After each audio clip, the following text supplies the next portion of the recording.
How do you think the current economy is affecting dentistry? In the next 6 to 12 months, it is going to be a little bit tougher. It's a good opportunity for dentists to start. My dad obviously is a dentist from Iraq. He got a visa to New Zealand and he didn't even know where New Zealand is. He started very humbly. I've got pictures of his first practice. It looks like a dungeon. You're not going to be a good dentist unless you... Dr Ahmad Alhassiny, all the way from New Zealand, who is the founder of the Institute of Digital Dentistry, a platform that educates dentists about the revolutionized technologies in dentistry. Join us to uncover his journey from nothing to 39 dental chairs in New Zealand. What's one thing that you wish you would have known before you becoming a dentist? I think it's like the golden age of general dentistry at the moment. A lot of new graduates think, oh, I shouldn't do implants because I'm a new graduate. Well, some guys are just talented. There's no time frame. Everyone's different. What you see on social media, that's all just a front. People only put their best cases on there, me included. I'm not going to put the crappy stuff there.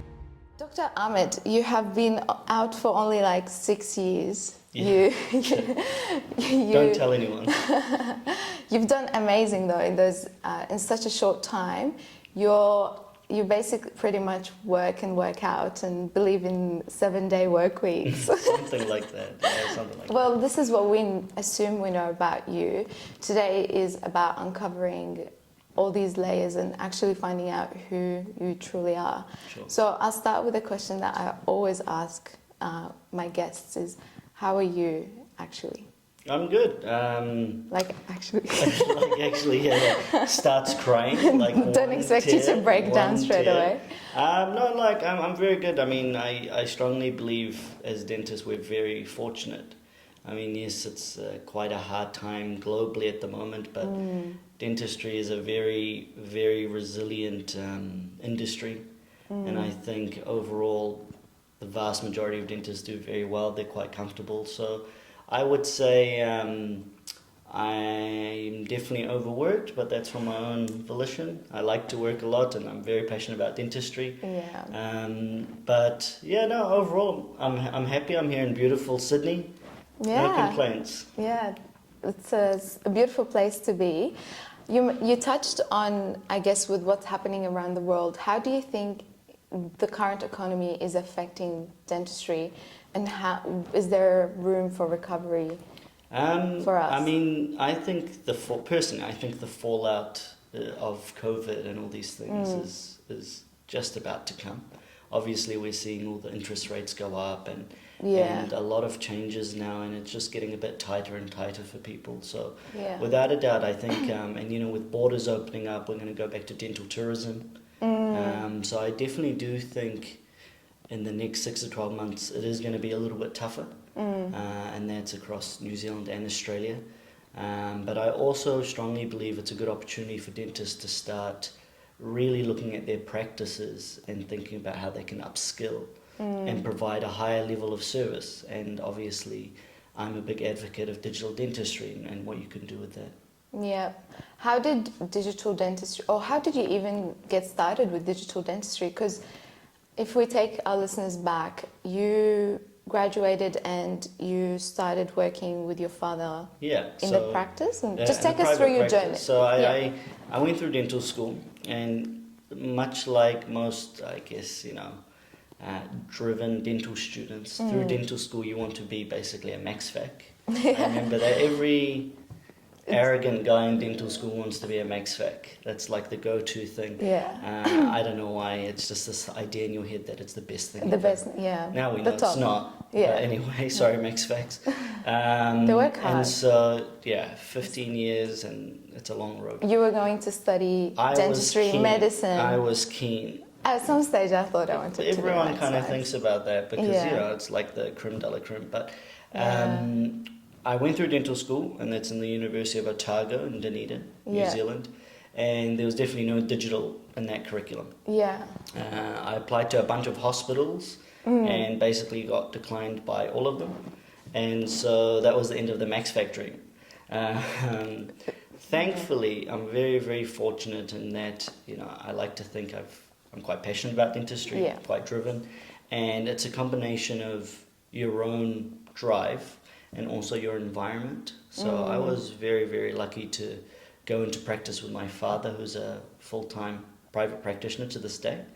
And he's a he's an incredible dentist. So he's not just my role model, but he's now a business partner, and he was one of the first to have a scanner in New Zealand.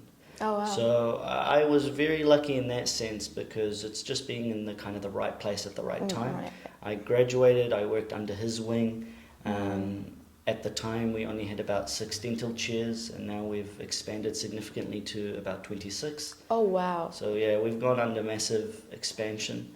That's awesome. Yeah, no, it's been an interesting ride, because obviously, as any practice owner knows, HR is the main thing that most people complain about, and the bigger the team, the bigger the HR problem. Yeah. So we're managing those, but yeah. So I mean, that's how I got into digital. My dad has been doing digital dentistry for about 20 years now, and so I was very fortunate. I got into private practice straight away with him, got exposed to this technology, and it just clicked with me. I knew this was going to be the future of dentistry.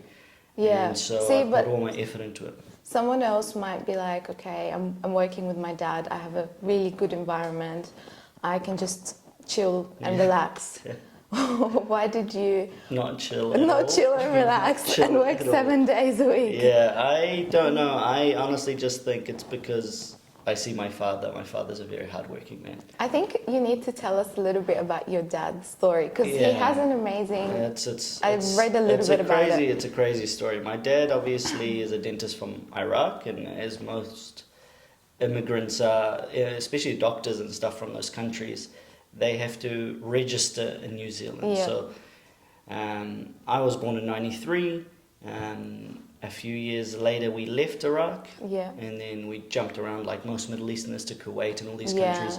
And you basically just try to get a visa anywhere. My dad tells me a funny story where he got a visa to New Zealand and he didn't even know where New Zealand is.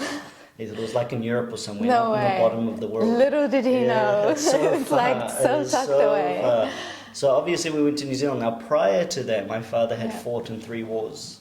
Oh, wow. Yeah, that generation is built different. Yeah. So he was in 3 wars: Gulf War, Iraq-Iran War, and Kuwait War. Yeah. As a medic. So after all that hardship, we left. We came to New Zealand and we started from scratch. We didn't come from oil money. We started from scratch. So I remember when I was young, we didn't really even have money to buy ice cream. I remember that very fondly. So we started from scratch. Dad came. My mum is also a dentist. Yeah. They both had to re-register, so they came to New Zealand.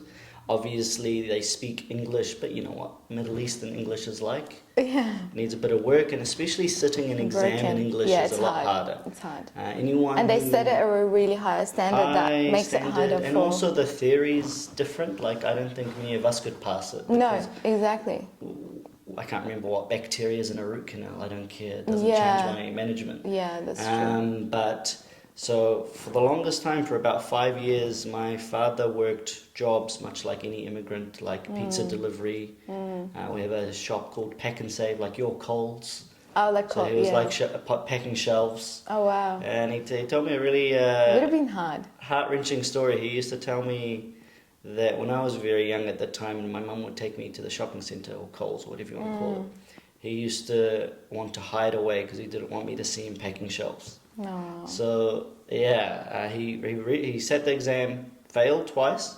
Yeah. Because it's freaking hard, and you save up all that money. Yeah. Sit no, it's an expensive like exam. 10K or something. And it's every year, I think, right? Every year, you wait for another year. Yeah. And then thankfully, he got through. He passed. Then my mum passed the exam, and for the longest time, my father's just had he started very humbly. I've got pictures of his first practice. It looks like a dungeon. Maybe we can put it I can give you some images. Yeah.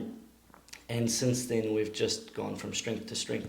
And it's awesome. quite interesting. My father was never into expansion, like big expansion. So he had a 6-chair dental practice, and he just kept that for the longest time. But then once me and my brother graduated, we're both dentists as well. Yeah. I think Did you think your dad being a dentist and your mom being a dentist kind of was it like set up that one day you'll be a dentist? 100%. I mean, I think it's not uncommon to hear that. A lot of dental people or dentists have a dentist in the family somewhere. They should, but a lot of parents, I mean, not they should, but they would. A lot of parents tell their kids not to become dentists sometimes. Yeah, I think it just comes down to... Being Arab, yeah, maybe. ethnic parents. Arabs love it's like you're a doctor, engineer, or a failure. And also I think is your experience with dentistry, like with my journey in 6-7 years, I love dentistry. So I can't think of a better profession for future kids. We're really lucky, so I don't... Oh, so your kids would be dentists too? 100%. No way. Yeah, 100%. What if one wants to be a musician? I'll just be like, you can do that on the side or something. I don't know. You can be a dentist and a musician. But honestly, that's the perks of becoming a dentist. It's an amazing lifestyle. You can choose. You're your own. We're very lucky. It's an amazing job, and I hope it never changes. I hope so. But yeah, I mean that's how my dad started, and he didn't really want to expand 6 chairs. We graduated, and he was like, "Oh, these guys, my son's actually pretty good dentist," and then he expanded rapidly in the past 3 years. What's the journey going from 6 chairs to 20 chairs? Was it in the same practice or 2 different practices? We opened about 4 practices. Oh, 4. So our practices, we've got 4 or 5 practices at the moment. Yeah. But our practices, most of them are big, not like 2 or 3 chairs. Yeah. Like one is 13 chairs and one is 8. Wow. And they're big centres. Yeah. And it's funny, my dad always makes a joke. He's like, if I knew my sons were going to be dentists, I would have made more of them. Oh, now he can. More kids. Oh, more kids. Yeah. Sorry, your kids will become the dentists, and then the 5 can become work 10. in progress. Yeah, awesome. So, what's one thing that you wish you would have known though before you becoming a dentist? Like, that's a really good question. I guess before becoming a dentist, well, let's say what advice I would give to a dental student is just really keep your horizons open. General dentistry, I think it's like the golden age of general dentistry at the moment. Like speciality is important, and for those that have special interests, that's amazing for you. But these days, with good training and just drive and a bit of skill and determination, you can do a lot as a general dentist. And above everything is that find a very good mentor, like 100%. A very good mentor. That's probably 100%. The single most important thing, because I look at my career, my short career, and I couldn't achieve anywhere near what I did without a really good mentor, and who's going to be the better mentor than your father, right? That's true. He's going to invest in you, he wants you to be the best. So for those out there, I mean, if you find yourself in a job, because you hear all sorts of horror stories. Oh, I've been there. Yeah. You just have to leave. I know it's hard, but you need those. And sometimes we think, oh, it doesn't matter, my career's long. But I strongly believe those first 4 to 5 years really can set you up. It either like motivates you to go forward, or it just turns you off dentistry completely. 100%. And then you don't want to go through your whole career hating your job. Exactly. And you can achieve so much in a short time. Like there's the other thing about like a lot of new graduates think, oh, I shouldn't do implants because I'm a new graduate. Well, I don't really believe any of that. Of course, a new graduate needs to learn some fundamental skills first. A new graduate shouldn't be doing implants on day 1. But we hire a lot of associates, and some guys are just talented. They're just exceptionally talented, and with the right environment and right training. Yes, I agree with you. I hold their hand. Yeah, you need the right environment, right training. And the right training. You can't, because I feel like we're dealing with human health. You can't really just watch a YouTube video and be I know how to do this. Don't be a cowboy. Yes. No, there's a lot of cowboys out there. Upsets me. Yeah, there's so many cowboys out there. But and the same token, on the other hand, there's no such thing as, I should graduate for 5 years and then do implant. There's no time frame. Everyone's when you're different. ready. I started doing implants within 5 years, and I have a very high standard for my work. Yeah. I like to think, at least. Check out my socials and tell me if my work is bad. But my dad, it took him 25 years to do implants. So. And that's why I think finding the right mentor is really good, because your dad took 25 years. And he gave it to me in a short form. That's and I'm very grateful for my mentors, especially Dr. John Wells. I have to mention him. He helped me in such a short period of time to learn so much. Forever grateful. No, it will completely accelerate your career. 100%. I have to ask this question. What is your biggest failure to date? and what have you There's learned from it? There's a lot of failures. 100%. That I guess yeah. look, failures today, there's so many different types. Like I put 20 grand on the stock market and on crypto and that went nowhere, so that's a failure. Yeah. But in terms of... what do you think, how is it going to go? Because, you know, a lot of people That was a like funny hold. one with crypto, but I don't want to diverge into a crypto chat, but I don't know much about cryptocurrency. I just fell into the hype. Put it, because I put everyone's 20 grand on one of the stupid currencies. Was it last year during lockdown when everyone was 2-3 years. And it went up to 100 grand. Yeah, last year I went was up to really 100. good. It was really good, and then I didn't sell it, and now it's crashed and it's dead. But in terms of dental failures, look, I think one of the main lessons I learned, for this to be actually useful for dentists, who I hope the audience that are watching this, is you got to be resilient and not be too hard on yourself in dentistry. I mean, a lot of the times, I don't know why, in dentistry we feel like, because we want to do the best for our patients. Yeah. And a lot of people, because dentistry can be quite isolating, if you're not in a group practice, if you don't have mentorship, and things will go wrong. 100%. And a lot of people that take that home with them and it really kills them. Yeah. Like really badly. And I think the most important thing to realize is that what you see on social media and what you see on Facebook, that's all just a front. People only put their best cases on there. Yes. Me included. I'm not going to put the crappy stuff there. Yes. And so I've done, I mean, if you do a lot of dentistry, you're going to make complications. I mean, in hospital, they just call it corrective surgery. Someone does a knee replacement and they need to redo it for whatever reason. It's like a corrective surgery. Whereas us, if we do like a root canal and they get whatever it is, flare up, we take it very personally on ourselves, and some people can make it eat themselves up. And the reality is, I've done every complication in the book, and not because I'm a cowboy, but because I do a lot of dentistry. So it's the same thing that we talked about prior about breaking files and canals. Now, obviously, you do everything in your power to avoid that, and that encompasses not being a cowboy, using the right equipment, using the right technique. But if you do enough root canals, you're going to break a file. That's true. That's bound to happen. I think it's a universal law. What's the law?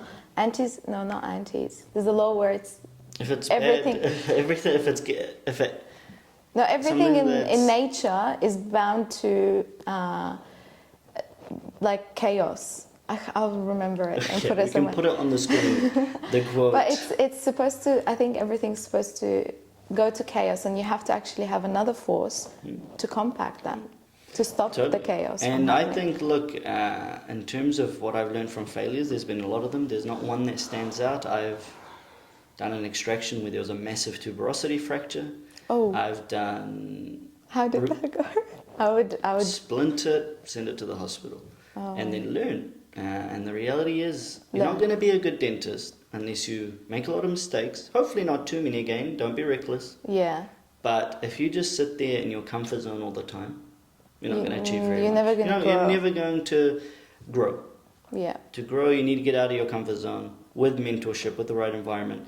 And you do have to push a little bit if that interests you.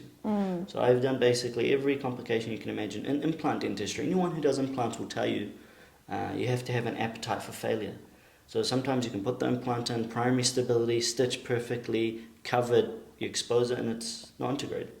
It's the human body that we're dealing with. That's the thing. I think that's a big realization that I'm trying to tell myself. We're dealing with biology, and biology is so unpredictable. It's not black and white. Anything can go wrong. And also every person is different. Totally. I guess that's how I, with my new practice, I want to treat everyone customized care, because everyone is so different that, what works in someone's mouth might not work for another person's 100%. mouth. And now in saying that, we're exceptionally fortunate in dentistry in that most of the things we do have success rates of in excess of 90%. So we're extremely fortunate. We're talking about the minor. We're not dealing with big failure rates. We're not dealing with like a heart surgery or where we have to tell people, 50-50. You can't kill anyone in dentistry unless you're really bad. Yeah. So most things... things, really, really bad. Most things work, and the human body is very forgiving in a lot of ways. But I would say probably the biggest thing I've learned over the years is reflect on any complications or failures, you want to call them, reflect and learn from it.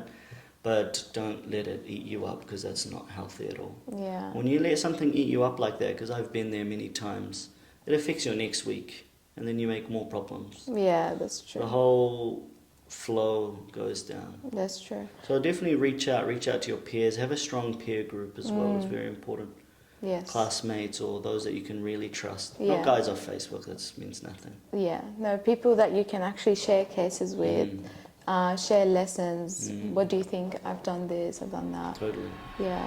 Thanks guys for tuning in. I'm here with Susie from ClearCorrect, who are kindly sponsoring this video. I'll leave you with her. Thanks, Rand. At ClearCorrect, we believe in a world where patients can achieve their best smile with confidence and precision. As part of the Straumann family, we provide revolution in clear aligner treatments, backed by Australian clinical expertise and cutting-edge interdisciplinary insights. It's more than just aligning teeth, it's about aligning you with your vision for practice growth and excellence. Don't just follow the trend, be the leader. Reach out now to see how we can help you create something extraordinary within your practice.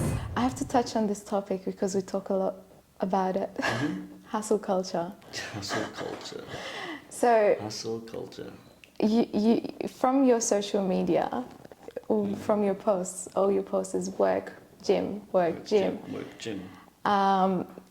Do you feel like, one, is it a reality? Two, if it is, do you feel like you have been scammed with the hustle culture? I think it's the beautiful thing about life is that you can make what you want out of it. Yeah. So I feel like we label too many things. Like what I want in life is very different to what the other guy wants in life. Yeah, that's true. I've really thought about it a lot. So obviously, if we're running all these clinics and properties and everything, I don't need to work this hard. Yeah. So I don't really do it for money. I've realized that first and foremost. So then I reflect on why do I do it. I wouldn't say I feel scammed. It's purely what I want to do. So I'm just a very driven person. I love working. I love dentistry. That's a good start. Yeah. I love working on patients, doing big cases, growing, learning. IDD takes a lot of time, which is obviously the learning platform I run. And I want to be gymming and be in shape because I don't want to be, I think there's a lot more to gym than, because I do CrossFit, it's not just about being in shape.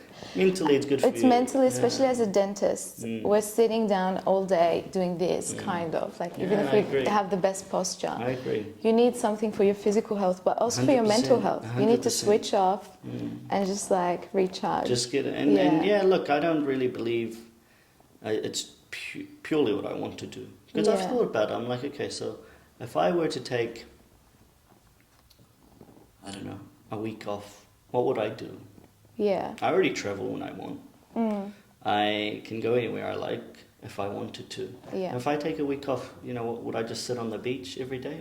You get bored. How many times can I do that until I get bored? Yeah. And so I think it's just different for anyone, and you just have to do what makes you happy. That's true. At the same time, I strongly believe that if you want to excel in something, because I've achieved a lot in 6 years of dentistry, you have to put the time in. You have to put in the hours. I've excelled faster than peers in some certain aspects, like digital dentistry and making IDD, because I spent thousands of hours. And if I didn't spend those thousands of hours, it just wouldn't happen. There's a quote, or I think we all know that it takes 10,000 hours. I think it was a study to master a skill. And in a lot of the times when we discuss it, in a work life for a dentist is around 1,200 hours a year. I've calculated it. So to master a skill, technically we're given 10 years, almost 9 to 10 years. But you can actually accelerate it, not necessarily by working more on patients, like 10,000 hours on patients, but the time that you spend, learning, training, teaching others, you're actually learning at the same time. You get questions that surprise you. Yeah. So it just comes down to what exactly do you want in life.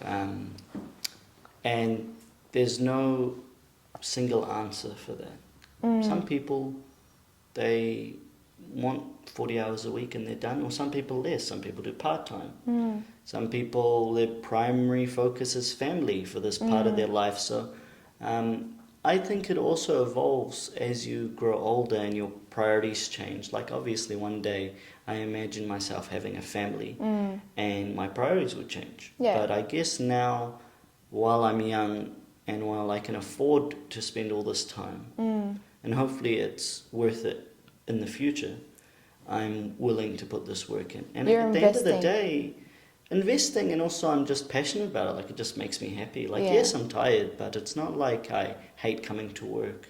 Yes, I get burnt out. Do you by have the- stressful days where you're like, 100%, everyone does. Yeah, we're all the same. We all have stressful how days. do you deal with them? Pushing patients. To be honest, mainly two main things to kind of go through that. Three main things. Kind of time, consolidating and just like putting it in the back of your mind and not thinking about it. Yeah. Time heals all wounds, but realistically it's speaking to peers, like being in a group practice, we're lucky, we can discuss things together. So most stressful days come from procedures that haven't worked or stressful patients. Those are the two main things that come to mind. And so discussing that with peers is massive for me. And also, like you touched on, just having an exit of some form. Whether Yeah. it's a holiday, I strongly believe everyone should at least get away Yeah. once or twice a year minimum. Or Even if going it's to the somewhere gym. local. Yeah, Yeah. somewhere local. Just get away from the environment. Like I'm here, I'm relaxed currently, not thinking of work, don't check work emails. But when I'm there, I give it 100%. Yeah. Yeah. You touched on everyone wants something different in their life. And everyone defines success differently. How does Dr. Ahmad define success for himself? That is a hard question. I guess there's no one definition. Yeah, no, there isn't any definition. And look, there's so many different ways. I mean, I always set goals. I strongly believe to succeed, you need to have goals. How far in advance do you set your goals? I have short-term, medium-term, or long-term goals. So one of my goals was to hit $1 million in revenue, charge, whatever you guys call it. Yeah, so that was one goal. You achieve that, you move to the next goal. I have short-term goals with IDD. I have short-term goals with dentistry. I want to do this case. I want to learn this skill. So I think success is a really interesting one, because I would also look at success as being a very good husband, father, have a family. So there's definitely, I don't quantify it in one thing. Yeah. I kind of trying to achieve many different things at once. I guess it's the wheel of life. When you look at it, there's many things that make us happy as people. One of them is career driven.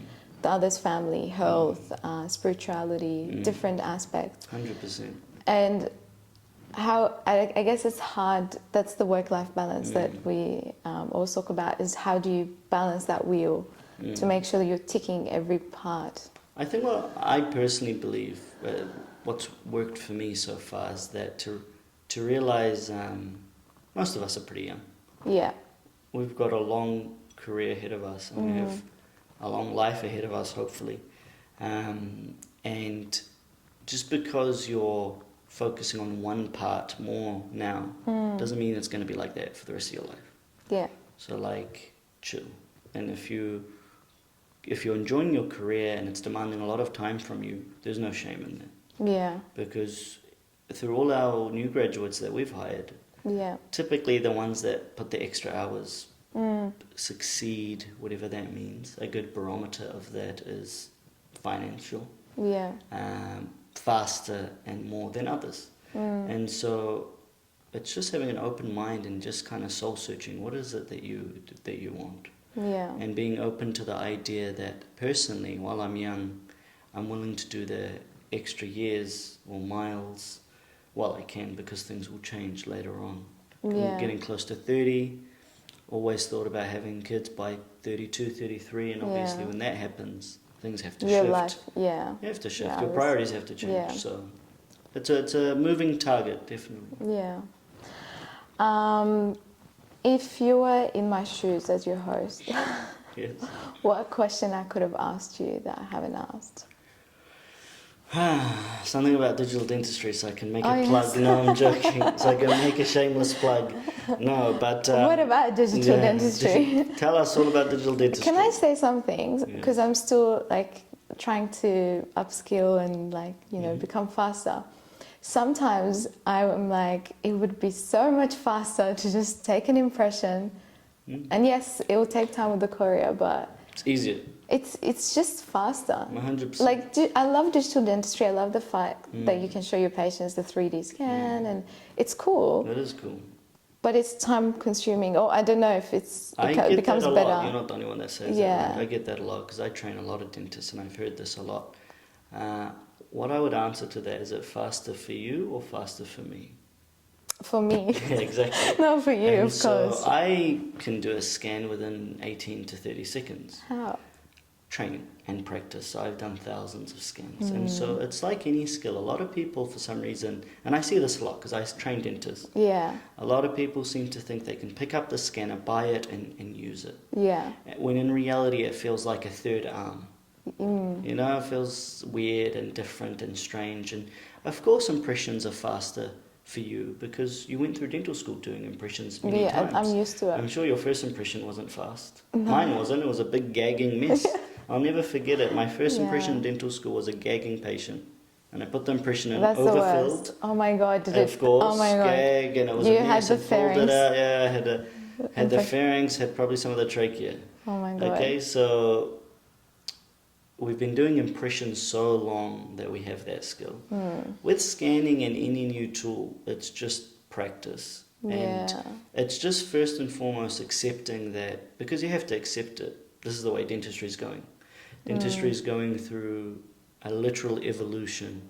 It's not just a hype thing. It's a bit like the transition from silver fillings to white fillings, Yeah. from film x-rays to digital Digital x-rays. X-rays. So this idea that impressions, you know, they are faster for an unskilled hand, but you just have to practice, believe in it, put in the work. Obviously, this is why we provide training, because there's so little training. There's so little training provided for people. But once you put the training in, you'll never look back. I haven't taken an impression since dental school. Yeah, and I honestly just do scans now, but I feel like I can be faster. Now with IDD, because you said it is an international institute and there's leaders or educators from all around the world. My cousin, he's a dentist in Switzerland, and when I talk to him, the way they go through dental school is just completely different to us. They do Really? scanning. They do scanning and CAD/CAM in dental school. That's pretty incredible. Yeah, but from your experiences, you know, teaching internationally, what main differences did you find between Australia and New Zealand? And we're a bit jet lagged compared to the rest of the world. We are. I mean, I would say, look, it's the same differences that I see. Currently, the market leader is America, Yeah, by far. They're probably the most progressive dental culture. yeah, They adopt a lot of new stuff. Then there's Australia, yeah. which is also quite progressive, but I would say the market is about 20% have scanners, maybe 30%. And then behind that's New Zealand. So New Zealand is a very conservative group of dentists. Yeah. Yeah, very conservative. And I think you guys have one uni for dental. One university, they all have CEREC machines now, which is nice. Oh, that's good. I wanted to give them a Meta scanner from Really? like a donation, Yeah. and they wouldn't accept it, which is kind of funny. So why? many politics, but anyway. So that aside, I feel like the difference is that in many ways, not just scanners, Yeah. New Zealand is like 10 years behind Australia. Oh, wow. Even more jet Even our lagged. cities, yeah, I think Australia is a lot more progressive. They adopt a lot more. Your labs are more digitized. There's a bigger population, of course. Yeah. But New Zealand has definitely got a while to go. Yeah. Do you have a preference for a scanner? Like, what's your... I get that question asked a lot, and realistically, it just comes down to what you need it for. This is my cheat sheet. If you want to do in-house CAD/CAM, Yeah. like same-day crowns, you Yeah. get a CEREC machine with a CEREC milling machine. Yeah. So you get a prime scan and a MCXL. Yeah. Or MCX, and the reason being is not the prime scan is special, is that the milling machine is very good. If you just want a cheap impression replacement tool, Yeah. or impression replacement tool, you would get like a Medit scanner, they're very Yeah. good, or a Trios 3. Yeah. And the advantage of Trios 3 is they can, on this Invisalign. side of the globe is Invisalign. Yeah. That's not the case in the States. Is it It's just- similar to you in New Zealand? It's to us? Australia, New Zealand, Yeah. pretty much on the Australia, New Zealand. We're quite Oh. fortunate. If you're really into Invisalign and you're really into like showing people Invisalign simulations, iTero is the best, but it's quite expensive for what it gets. And then there's all the other scanners which basically all achieve the same thing, but they're just different price points. Yeah. And I think the market's getting extremely competitive now, and there's now Chinese scanners, and it's driving Are the they costs any low. good? Most of them aren't compared to the really high-end scanners, and it's not so much a hardware issue anymore, it's a software issue. The yeah. software is just a bit Laggy, behind. yeah. Not laggy so much, it's just behind. Like a lot of these mainstream scanners we know about have a lot of apps and Yeah. software features. These don't. One But are they notable really exception- useful? These, like, if One you're someone notable who... exception is ARL Scan 3. That's probably the best Chinese scanner on the market. Helios 600 is pretty good. I do education for both of them. I think personally where the Chinese scanners are going to be very useful is emerging markets. What I mean by that is someone in Australia and New Zealand, and I know how much you guys all make. I'm a dentist too, still a full-time dentist. We have money, Yeah. so we can afford 20 grand, 30 grand. It's not like the Yeah. end of the world. Yeah. Whereas someone in the Middle East or Africa or India or Yeah. China can't afford that. It's just out of the budget. Yeah. Just the economy is way different. So those really cheap Chinese scanners are very useful for those people. Yeah. All right, we've come to the end. We have to play a game now. It's called Never Have I Ever. Never have I ever. So I'll ask some questions and then we can put up I have or Sure. I've never. Okay. Yeah. All right, Sweet. I'll give you one. All right. Are we doing dental edition? Sweet. I hope it's all complications and I can just hold I have. I everything. have to make everyone feel better. I have. It's okay to make problems. Pretty much. All right, first one. Never have I ever gone 3 months without brushing my teeth. As a kid, I have. Oh, true, As actually. a kid, I hated brushing my As a teeth. kid, that's true. I didn't think about it. I thought about it as an adult. No, as an adult, No, it's so yeah. disgusting. Okay, yeah. But as a kid, I used to even eat my toothpaste. That's how I used to brush Do you my have teeth. fillings? Yeah, I have a lot of fillings. yeah. And what's tragic is both my parents are dentists. And Yeah, I look for at you, it, it's hard, even like, all my occlusal surfaces on my molars are all filled. like the six, yeah. And I'm No like, way. Mum and Dad, why wouldn't It's you? the lollies, You were man. really hard on some things and you were really chill on other things. Like, as long as you become a dentist Yes, with fillings, it's okay. Yeah, so, yeah. Okay. All right. Never have I ever told a patient they have a beautiful smile when they didn't. I'm guilty. Everyone, we try to make them happy. Yeah, I think. And again, it comes down to the thing of do your best and what's acceptable for the patient Yeah. and what's acceptable for dentists can be quite a difference. And I'm just thinking cosmetic cases, you know, not every cosmetic case is a 100% slam dunk like you see on Instagram. Yeah. So don't beat yourself up too much, that's how you're going to learn. Your first case will suck. Yeah. But if the patient is genuinely happy, and I don't mean like, forcing them to be happy, like, it's really nice, Mrs. Yeah. Jones, and everyone knows it's a piece of crap. Yeah. But if she's happy or he's happy, and you're like, with your dentist eye, you see one issue, just keep it in mind for the next time. Yeah. Classic thing of that I've learned is gingival margins. When you first do cosmetic cases, you never look at them. Yeah. And when you put some crowns in, the gingival margins everywhere. They're not aligned. They're not aligned. Yeah. And then Miss Jones doesn't care. She hasn't even looked at that. But for But you, with us, yeah. it's yeah. like, So oh. next time you keep that in mind, and you're like, okay, so I need to look at this and laser those gums, and that's how you learn. Yeah, 100%. Never have I ever gotten bitten by a patient. What was that like? Every week, I'm not joking. Ask my DA. Every week I get bitten, man. How? I'm gonna lose like a fingertip one day. Once, like how? Did they? I just I'll tell because you one I'm story. quite, I don't know, efficient. I don't know. Maybe I'm rushing a little, or I tell them to bite, or something happens and I have my finger there and they bite down. The funniest one is most people when they bite you, Yeah. they feel it. Yeah. Because there's a finger in between their teeth. But they're numb. And they let go. I had one guy, he's an older guy. Really old guy, so he's already not feeling much. And he bit down. And he bit on my finger. And it was there still. It was still there. Oh my And I'm God. like trying to pull it out. I'm like, whatever his Dude. name is, John, can you open up? You're biting my finger. He's like, oh, sorry. He didn't even No, realize. he didn't realize. He's like biting on my finger, and I'm like, this hurts. No, mine was like an older lady. I think she had multiple sclerosis or something. And she was just biting, and I almost cried. I'm like, my finger, I need it. Steel-capped gloves. Yeah, Yeah. that happens all the time. Never have I ever forgotten a patient's name mid-procedure.